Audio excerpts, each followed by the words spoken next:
It's time we stop tiptoeing around the criticism and start calling it out for what it really is: an agenda-driven, surface-level analysis that fails to tell the full story. When Pro Football Focus, PFF, released its recent projections for second-year quarterbacks, they didn't just offer a cautious outlook on Caleb Williams. They issued a veiled takedown, declaring that the best-case scenario for the Chicago Bears' prized quarterback was Jordan Love, and the worst case? Flat-out bust. This, despite Williams showing enough talent and composure in his rookie campaign to earn him far more optimism. What's even more insulting is that Caleb Williams was the only one among 6 first-round quarterbacks from the 2024 class slapped with the bust label. J.J. McCarthy, who has yet to take a single NFL snap, somehow avoided it. Bo Nix, despite being a polarizing draft prospect, escaped it. But Caleb, who arguably had the toughest environment to work in, got it? That's not just a bad take, it's reckless. Before we go any further, make sure you hit that subscribe button, like the video, and press the bell icon so you're always up to date with bold and honest Chicago Bears coverage. Now let's get into why this narrative around Caleb needs to be dismantled piece by piece. PFF's John Costco wrote that Caleb disappointed as a rookie, pointing to his inconsistent accuracy and high sack numbers. And yes, there were flaws. No one is pretending Caleb was flawless in year 1, but reducing his entire season to a disappointment without context is football malpractice. Let's talk about that context. Caleb played behind one of the worst offensive lines in the league. He dealt with minimal time in the pocket, was constantly under duress, and often forced to create something out of nothing. Still, he showed elite traits: escapability, improvisation, and elite arm talent. And then there's the coaching. Caleb wasn't just navigating a rookie season. He was doing it under a staff that seemed actively harmful to quarterback development. Matt Eberflus, a defensive-minded head coach with a conservative philosophy, was at the helm.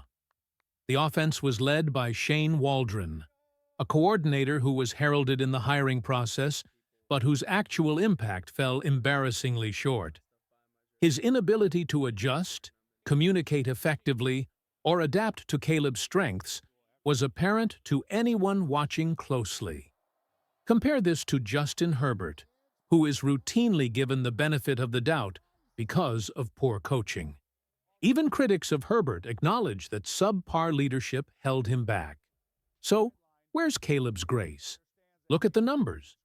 Jared Goff had a rookie year that was historically bad.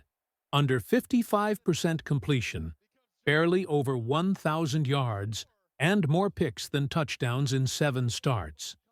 Bryce Young threw nearly as many interceptions as touchdowns and had a sub-60% completion rate. Caleb, by comparison, had better stats across the board: more yards, more touchdowns, fewer turnovers, and a higher passer rating. So why the double standard? Why is Caleb being judged on a harsher curve than everyone else? Now let's address these ridiculous comparisons. PFF claims Caleb Williams' ceiling is Jordan Love, a quarterback who has been decent but not great, and who benefited from a nearly ideal situation. Love sat behind Aaron Rodgers for 3 years. He had time to learn without pressure, and entered a Green Bay offense led by Matt LaFleur, an offensive mind who knows how to develop QBs. Love's breakout came after years of preparation and in a system built around his strengths. Caleb? He was thrown into the fire immediately. He had no redshirt year to adjust to the NFL, no offensive-minded head coach to guide him. He was expected to deliver results under arguably the worst offensive leadership in the league. So, how can we honestly say Jordan Love is his ceiling? It's a lazy and dismissive comparison. Caleb already displays a level of improvisational talent and playmaking that Love has never consistently shown. Caleb's ability to extend plays, move outside the pocket, and deliver darts on the move are rare traits. The kind you see in elite quarterbacks like Patrick Mahomes or Aaron Rodgers, not Jordan Love. And the Bryce Young argument? That's even weaker.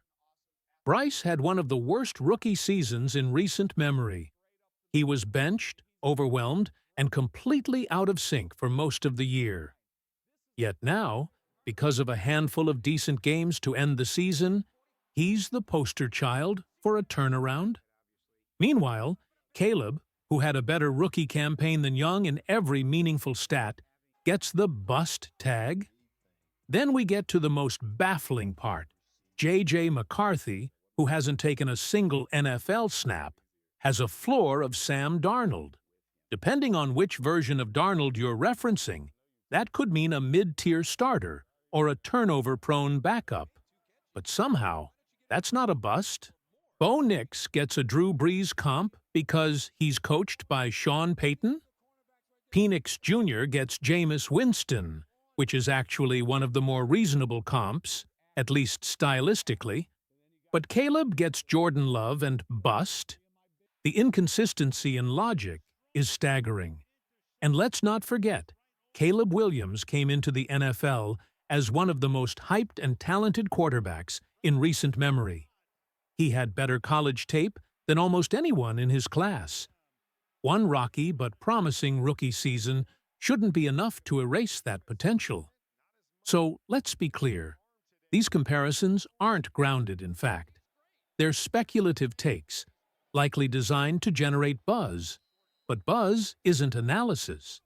And this kind of shallow breakdown does a disservice not just to Caleb, but to the fans who rely on outlets like PFF for real insight.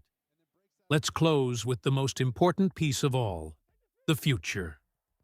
What lies ahead for Caleb Williams, and why should Bears fans still believe in their franchise quarterback? First, let's be honest about what we saw. Caleb wasn't perfect in 2024. He had moments where he held the ball too long, where accuracy slipped, and where rookie decision-making showed. But in between those moments, we saw flashes of brilliance. Not just talent, but superstar potential. Even under pressure, with a failing offensive line and a conservative play caller, Caleb showed poise. He extended plays. He made improbable throws. He read defenses and improved as the season progressed. That's not just survival. That's growth. And now, things are looking up. The Bears went to work in the offseason, bringing in offensive line help, more weapons in the receiving core, and, hopefully, more structure around the coaching staff. Caleb will finally have a chance to work within a system tailored to his strengths, rather than one that asks him to do everything on his own. Remember, we've seen elite quarterbacks struggle early. Peyton Manning threw 28 interceptions as a rookie. Josh Allen was wildly inconsistent before his breakout. Even Patrick Mahomes didn't start in his rookie year. Quarterback development isn't linear. It's built on patience, repetition, and support. Caleb has all the tools: arm strength, football IQ, leadership, and the intangible it factor that so many QBs lack. What he needs now is time and belief. And that's where Bears fans come in. This franchise has been searching for a true franchise quarterback for decades. With Caleb Williams, they finally have someone who can be that guy. The doubters will continue talking, but the truth is this: Caleb's rookie season wasn't the ceiling. It was the floor. And even that floor was good enough to keep Chicago competitive. If the worst we ever see from Caleb is what we saw in 2024, then this team is in better shape than it's been in a long time. So tune out the noise. Don't buy into the headlines. Look at the film. Watch the progress. Trust the process. And most of all, believe. Caleb Williams' journey is just beginning. and the best chapters are still to be written. As he grows, so will the Chicago Bears. And when the wins start to pile up, the same voices calling him a bust will be the ones scrambling to rewrite history. Thanks for watching Chicago Bears. Now, if you haven't already, hit that subscribe button, like this video, and drop your thoughts below. We'll be here daily with bold, passionate, and honest Bears analysis. See you next time.